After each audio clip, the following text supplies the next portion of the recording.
Hello and welcome to New Filmmakers Los Angeles in partnership with Movie Maker magazine. My name is Danny DeLillo and we're here at the South Park Center and I'm here with Maria with her movie Instinct. Let's take a look at the clip.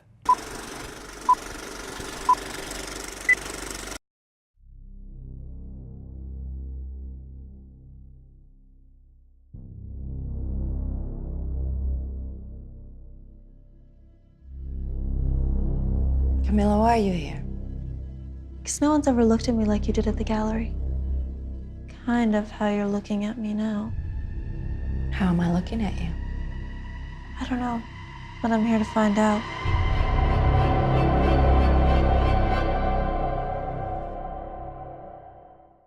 Maria, thank you so much for being here and congratulations on Instinct. It was brilliant. But for those that haven't seen it, tell us a brief synopsis of your film. Instinct is about a lonely gallery owner who meets a performance artist and then has to face her true nature and make a very difficult choice. And yeah, and as you go and watch the journey of this film, there really is some really interesting choices to make. But your characters were captivating. This whole scenario that you set up for us were just so intriguing. I found myself throughout the film consistently trying to work out what was going on, how this relationship was going, and my goodness, do you shock us with what goes on. It's phenomenal. Where did the inspiration for this story come about for you? Well, I really wanted to make a film about art, and when you're making any type of art, you're trying to connect to the world and to yourself and to other people. And I wanted to create a story with a character that would do very extreme and violent things, but in a way of trying to connect to the world and to herself and to other people. Yeah, it was, and when you watch it, you'll understand exactly what Maria means by that because it's brilliant. Now, I thought your characters, the two amazing actresses, were just phenomenal, and just there was so much, not even just what they said, but how they led you to believe certain things, and you're trying to work out who they were and what they stood for. How was that casting process for you and bringing those together? It was a bit hard to find actresses that were willing to do a short film, and obviously there's some nudity, there's some obviously sexual elements as well. But I was very lucky because I saw those actresses in other AFI films, and they were wonderful, and they were able to and wanted to work on the film. So that was the casting process, was actually working with the actors that were already, had already done AFI films. Yeah. And just the kind of feel, it was very, very clean and very slick and very artistic.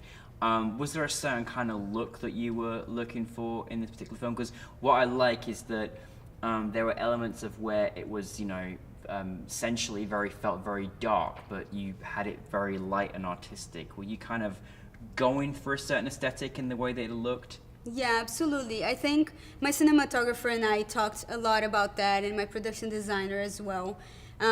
Because when you usually think about horror films, you think like, oh, it has to be all dark and gritty. And we actually wanted to make a film that would feel as elegant as the art world and the gallery world that they were living in. And also we play a lot with light and darkness and how you can create tension even during broad daylight, right? I love that. So, and working with the colors of black and white and red, and using black and white as a way of helping the red to sort of stand out as the main color. No, I love that you went against the grain of what we imagine horror films to be, and yet I was feeling so tense in these very light moments. It was quite amazing. For you as a director, this must have been a really great piece to direct as well, because you've got these very intense and sensual characters that not quite sure how things are going to go, and what we're led to believe is going to happen. Was that quite a fun experience to direct these actors, and was that kind of fun for you, being your thesis film at AFI as well? It was a lot of fun, and it was very exciting to create a genre film that felt original and that also had a lot of subtleties, and we play with a mix of genres as well, right? Like you have this feeling of uneasiness, but it's not a straight up horror film. It has some drama elements, a little bit of romance as well. So it was really great working with the actors, and my whole team was really amazing and supportive. So it was great. It was a long process because the whole second year at AFI, you're sort of working on your thesis film. Yeah. So it was important to that the film was to get it right, and also to be a film that I really cared about, that I was really excited about. So it was a lot of fun. What was the biggest challenge you felt that you faced? I think there were two, but I think the first one was to find the right type of art. Initially, the artist was a sculptor, but because that was very difficult in terms of production and in terms of even budget, we had to find another type of art that would work that way.